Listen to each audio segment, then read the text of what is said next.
तीन मुस्लिम देशों ने इजराइल को उसी के अंदाज में सबक सिखाने का ऐलान कर दिया है। मतलब ये कि युद्ध बम बारूद से शुरू होगा। जरूरत पड़ी तो इजराइल पर परमाणु हमले की तैयारी है। मुस्लिम देश इजराइल से लेबनान, ईरान, सीरिया, यमन और गाजा का पूरा हिसाब लेने जा रहे हैं। नेतन्याहू के लिए ये युद्ध बिल्कुल भी आसान नहीं, क्योंकि इस बार ट्रंप भी साथ देने को तैयार नहीं। वेस्ट बैंक पर छिड़ा गाजा से भयानक युद्ध। 22 मुस्लिम देशों का इजराइल पर हमला।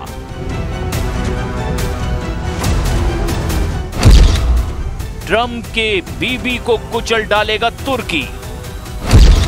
इजराइल बोला सीज फायर नहीं, बंकर फायर।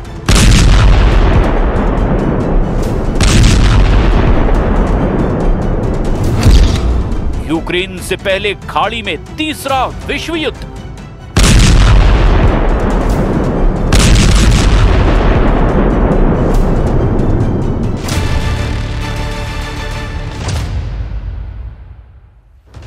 वेस्ट बैंक पर नेतन्याहू की टेढ़ी नजर ने महायुद्ध भड़का दिया है। इजराइल की हरकत से ट्रंप के भी होश उड़ गए हैं। प्रेसिडेंट ट्रंप ने सफाई भी दी है कि इजराइल कुछ नहीं करेगा, इजराइल वेस्ट बैंक से दूर ही रहेगा। लेकिन ट्रंप की सफाई अरब देशों को हजम नहीं हो रही है। अरब वर्ल्ड इजराइल को जला डालने के लिए उतावला हो रहा है।